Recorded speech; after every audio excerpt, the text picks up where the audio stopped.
Mesdames et messieurs, bonjour et bienvenue. Bonjour, bonsoir mesdames, messieurs et bienvenue dans cette nouvelle vidéo dans laquelle nous disons Africa Oye. Parce que l'Afrique est en train de se réveiller et cela se réveille sous l'impulsion des hommes et des pays. Et pour les hommes, nous allons dire bravo à Assimi Goïta. Voilà un militaire qui se comporte comme un vrai militaire. Il ne parle pas beaucoup, mais il agit et on voit ses actions.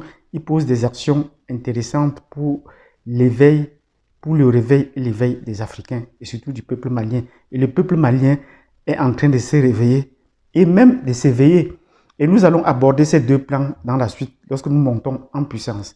Mais ce qui nous a animé la semaine dernière, qui va continuer à nous animer aujourd'hui, c'est l'annulation de la visite de Macron. Aujourd'hui, devait être le jour où Macron devait être atterri à Bamako. Donc sa visite était prévue pour le 20. Mais malheureusement, avant cette date, la visite a été annulée. Une visite que moi j'ai appelée une convocation. Parce que si on voit comment est-ce que Assimi Goïta a mis en place tout un stratagème pour obliger Macron à venir, nous allons appeler ça une convocation. Et nous lui disons bravo. Donc il a fait tout pour essayer de le convenir, mais il a voulu le mettre à l'étroit. Donc avec toutes les actions qu'il a posées et que nous allons revoir, nous allons comprendre également pourquoi est-ce que cette visite a été annulée ou qu'elle s'est annulée d'elle-même et qui a annulé cette visite. C'est de ça qu'il est question. Donc, aujourd'hui, le 20, il devait atterrir, mais malheureusement, d'un autre côté, j'ai fait cette vidéo parce que le président rwandais, Kagame, est en train d'effectuer une visite ce jour alors que Macron devait être en Afrique. Comment est-ce qu'on peut comprendre cela? Cela allait également très vite. Donc, est-ce que ce n'est pas déjà la fin pour Kagame? Parce que les Français l'ont cherché depuis Sarkozy à le ramener à la maison. Et même jusque-là, on a pu lui donner la présidence de l'Organisation internationale de la francophonie, même comme il est chargé de devenir anglophone, alors qu'il allait difficilement, il avait de très bonnes relations avec la France. Voilà que après une visite de Macron, voilà que lui, il se déplace maintenant pour Paris. De quoi est-ce qu'ils vont parler? Nous allons voir ça donc tout de suite, ce qu'ils vont parler. Mais de toutes ces deux situations, une analyse, une annulation de la visite de Macron à Bamako, quelles sont les causes, les conséquences, et maintenant la visite de Macron, la visite de Kagame en France, nous allons chercher à comprendre de quoi est-ce qu'ils vont parler.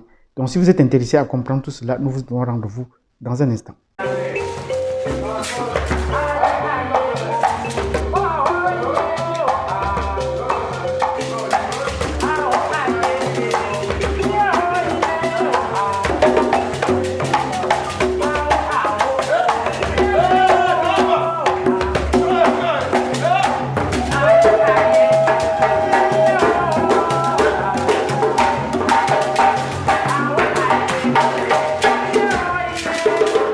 Bienvenue dans cette vidéo où nous allons commencer par le commencement.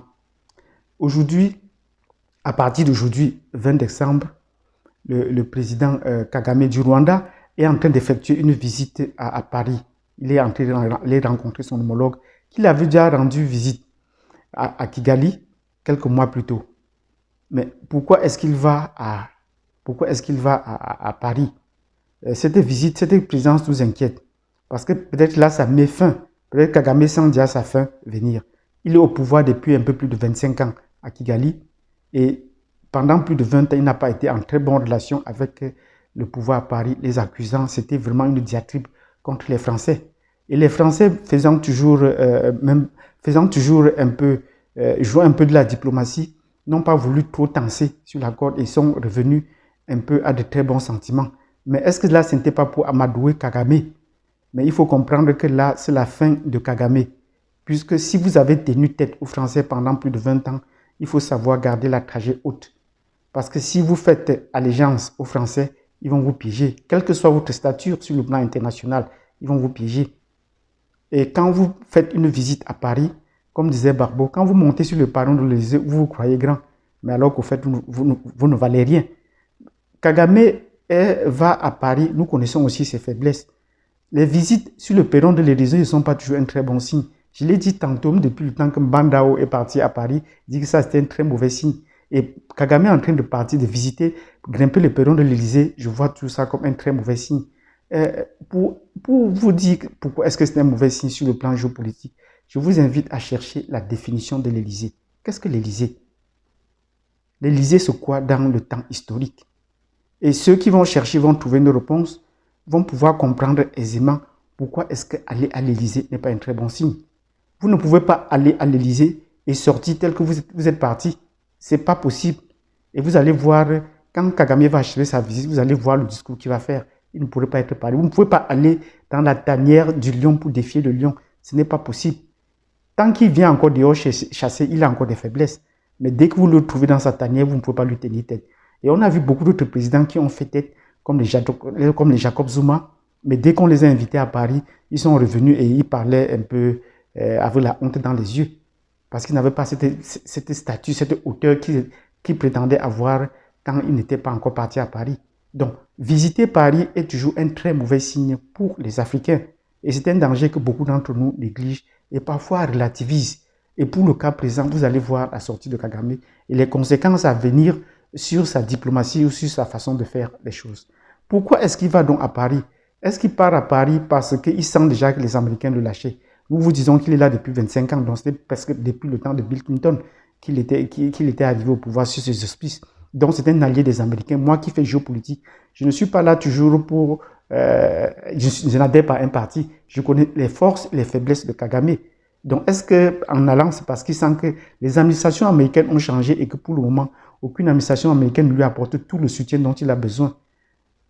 C'est peut-être la raison pour laquelle il va là-bas. Mais il va aussi là-bas parce qu'il y a un sujet qu'il faut débattre. L'avenir du Congo dépend également de lui. Il est également une pièce maîtresse au cours de 25 ans. Il est également une pièce maîtresse dans la gestion ou l'organisation de la République démocratique du Congo. Oui, parce que depuis que Kabila, qu'il est entré avec Kabila au pouvoir à Kinshasa, il contrôle les manettes. Il a pris les bonnes dispositions. Le ministère des Affaires étrangères qu'il a contrôlé, le ministère des Forces armées, toute l'armée congolaise est sous sa botte. Et même sur le plan économique, il essaie de contrôler les principales exportations. Donc, nous vous l'avons dit déjà, c'est important qu'aujourd'hui, si quelqu'un veut prendre pied ou contrôler la République démocratique du Congo, il faut passer par le Rwanda. Le dernier élément apporté dans cette situation, c'est que le perdant des dernières élections présidentielles, le perdant officiel, Fayoulou, a bien fait une sortie. Et ce sont des éléments qu'il faut garder en matière d'analyse géopolitique. Le président Fayoulou a bien dit, quand il avait gagné les élections, mais dès qu'il a appelé Paris pour qu'on essaie de voir, que les Européens essaient de voir cette situation qu'il a gagnée comme le programme président, Paris a préféré dire qu'il allait se consulter le Rwanda avant de se prononcer. Mais comment est-ce qu'on peut, pour des élections en Afrique, aller consulter un pays voisin? Mais la décision ne s'est pas faite donc en faveur de Fayoulou. Donc vous comprenez que les élections, le peuple vote, mais à côté, il y a des gens qui décident qui va prendre le pouvoir ou pas. Et vous voyez donc que la décision n'a pas été en sa faveur. C'est peut-être avec le temps, maintenant qu'il est derrière et qu'il se prépare aux prochaines échéances, qu'il a compris que les élections se négocient autrement, que ce n'est pas auprès des électeurs. Toute la population peut vous voter, mais les tenants du pouvoir, à l'intérieur comme à l'extérieur, si vous n'êtes pas de mèche avec eux, vous allez perdre le pouvoir. Donc, le Rwanda est un maillon important ou est un espace important dans la maîtrise et la gestion de la République démocratique du Congo. Et depuis que le président Tshisekedi a pris le pouvoir, il s'est résolument tourné vers les Français. Même avant d'être président de l'Union africaine, vous voyez les multiples visites qu'il a fait là-bas. Il crée une école militaire au Congo et confie cette école militaire aux Français. Voilà qu'il ouvre encore la porte à un loup qui entre. Mais depuis quand l'école militaire va donc résoudre les problèmes des rébellions qu'il y a là-bas? L'armée rwandaise est au Congo depuis plus de 25 ans. Ils ne sont jamais partis. Même si on n'en parle pas ces derniers temps, c'est juste parce qu'on ne voudrait plus continuer à faire du bruit sur ce sujet-là. Mais ce n'est pas qu'il y a accalmie de ce côté. Ils sont là et ils sont là pour exploiter les mines. Et c'est grâce à ces mines qu'ils peuvent survivre. Donc, c'était une situation dont on avait prédit avant qu'il fallait que le Nord Kivu, le Sud Kivu soit annexé au Rwanda parce que le Rwanda avait besoin de cet espace vital Et vous croyez que cet espace qu'on appelait vital début des années 90 a disparu? Ça n'a pas disparu. L'exploitation se fait d'une autre façon. Et même avec le voisin ougandais, on parle d'une rébellion islamiste alors qu'on sait qu'il y a un pays chrétien, fortement chrétien, orthodoxe, et puis même un pays chrétien qui est comme à l'extrême droite, c'est l'Ouganda, avec des sectes ou qu'on appelait des sectes, avec des rébellions chrétiennes très rutilées. On nous a parlé de la rébellion islamiste, ce n'était pas le cas. Donc le président lui-même prononce un discours que lui-même ne maîtrise pas. Donc nous vous remercions peut-être parce que vous avez déjà suivi. Si vous avez des questions sur cette visite du Rwanda et notre point de vue que nous avons donné là à propos, si Kagame monte sur les perrons de l'Élysée aujourd'hui, ça annonce presque sa fin. Et nous avons dit pourquoi. Et qu'est-ce qu'ils vont parler aujourd'hui? Ce ne sera pas du Rwanda, mais ils vont parler de la République démocratique du Congo. C'est un enjeu stratégique pour les jours à venir. Maintenant, nous allons parler, maintenant où Kagame va au Rwanda, ce jour va à Paris, ce 20 décembre, c'était le jour prévu pour la visite de Macron à Bamako. Mais la visite n'a pas eu lieu. Bien avant que la visite ne soit annulée, les médias étaient déjà tranquilles là-dessus. Mais qu'est-ce qui a provoqué le fait que cette visite soit annulée? Il y a plusieurs raisons à cela. La première raison, c'est d'abord la maladresse des Français. Dès que l'Élysée pensait seulement engager une visite de ce côté, c'était les médias qui étaient déjà au courant. Alors que pour effectuer une visite pareille, il faut déjà prévenir le pays d'accueil. L'ambassade de France à Bamako n'a pas saisi le palais de Koulouba à Bamako. Donc voilà déjà des incongruités qu'il y avait à relever d'entrée de jeu. Et c'est 3 jours, et c'est plusieurs jours après, à moins de 3 jours, que la rumeur parvient au palais de Koulouba et qui disent que même s'il faut qu'ils viennent, il faut qu'ils tiennent à certaines conditions. Donc la deuxième raison pour l'annulation de cette visite, c'était les conditions qu'ont posées le président Assimi Goïta à Macron. Pas de contact avec la presse ou les négociations, ainsi de suite. Et toutes ces conditions sont difficilement gérables par le colon. Le colon n'accepte pas une telle humiliation. Parce que quand il va en Afrique, il va comme dans sa cour et il pense qu'il a affaire aux enfants. Mais il trouve des gens qui lui lèvent la tête et commencent à lui dire déjà ce qu'il doit faire ou ne pas faire. Alors qu'ils avaient déjà programmé la visite, ils avaient déjà commencé, ils avaient déjà un programme. Ils devaient passer 2 jours à Bamako, ils devaient passer 2 jours à Kidal, ils devaient passer 2 jours à Gao, 2 jours et 2 jours à Kidal. Donc, ils devaient aller au Mali et passer près de 6 jours pour une visite d'État, avec dans sa suite tous les militaires français. Et nous avons fait une précédente vidéo dans laquelle nous disions que c'est un déplacement périlleux pour le Mali. Parce que les présidents français ne se déplacent pas comme ça. Il devait avoir des éclats de bombes et tout cela. Mais la société malienne s'est mobilisée du sommet à la base. Et nous saluons ici, nous disons bravo au groupe Yerewolo et à son président qui ne cesse d'intervenir. Même comme je ne comprends pas le Bambara, mais de temps en temps, je pige des petits mots à l'intérieur, je laisse quand même couler la vidéo et des espaces, des petits mots qui placent. Et je lui dis déjà bravo, parce qu'il donne déjà donc un ton à ce qui va se passer dans le pays. Il a dit qu'il souhaiterait même que les élections se passent en février 2027. Oui, la date, février 2027, c'est important.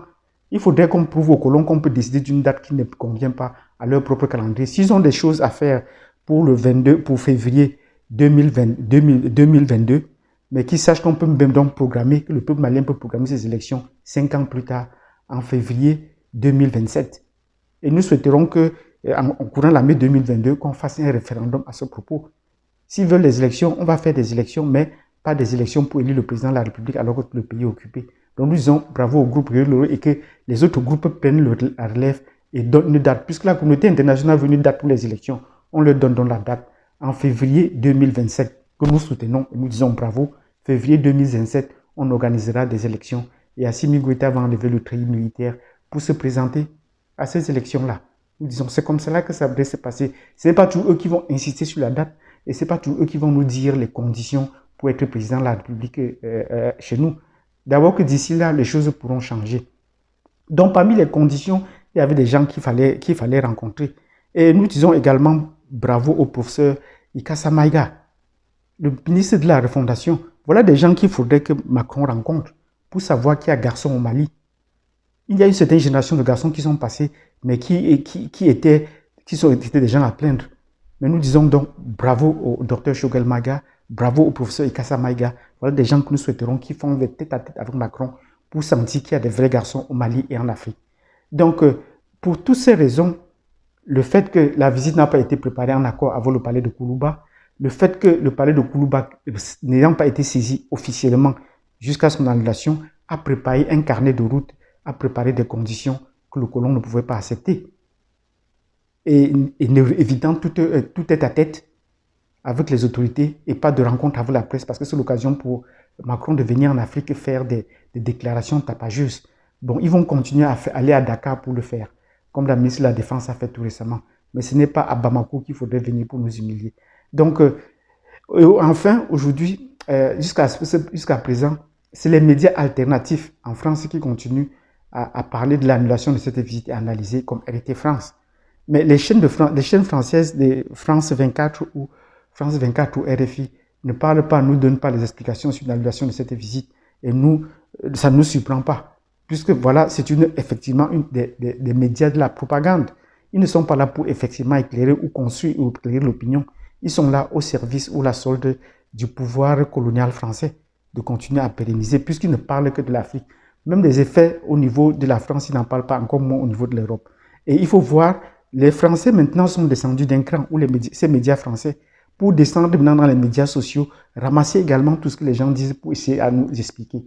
Cela nous gêne un peu de s'estimer grand et de rentrer aussi bas. Ils pensent qu'ils peuvent influencer le point de vue des médias aujourd'hui. On ne croit plus à ces médias aujourd'hui, on ne croit plus à eux. Le peuple aujourd'hui est de plus en plus éveillé.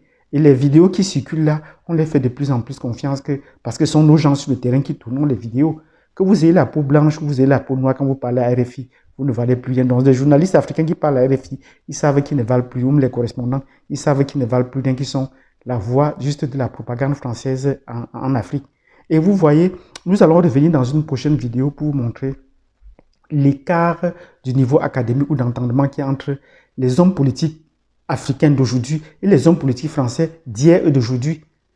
Parce que quand je suis en train de vous dire que la diplomatie malienne est vraiment en verve, bravo au docteur Choguel Maïga, on cite des docteurs. Bravo au professeur Ikassa Maïga, on en cite. Et je vais revenir dans une autre vidéo. Mais du côté des Français, on en cite combien de docteurs? On n'en cite pas. Nous allons revenir et on va passer en revue le niveau politique, le niveau académique des hommes politiques français et puis ceux des Africains aujourd'hui. Vous allez comprendre où se situe la discorde. Où se situe la discorde. Depuis que Macron a parlé de la honte, on parle de la honte et aussi parle de la honte. Mais c'est la honte d'avoir annulé. Puisqu'il faut placer le mot honte maintenant à tous les niveaux. Mais vous trouvez que c'est un langage vraiment ordurier, là, de parler de la honte. Donc, nous avons évoqué les raisons de l'annulation de cette visite, mais il y aura des implications plus tard. Et son impact, nous allons l'analyser dans une prochaine vidéo. Donc, merci à tous ceux qui nous ont suivis jusqu'à la fin dans cette vidéo, dans laquelle nous avons parlé de la visite de Kagame. Et nous avons dit, et nous prédisons peut-être que c'est déjà la fin des jours de Kagame, et nous allons voir les impacts des jours à venir.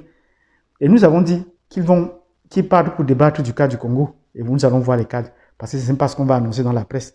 Et nous avons analysé les conditions qui ont fait que Macron annule sa visite, parce qu'il n'était pas déjà de mèche avec le palais du Koulouba, et le peuple sur place était déjà assez remonté.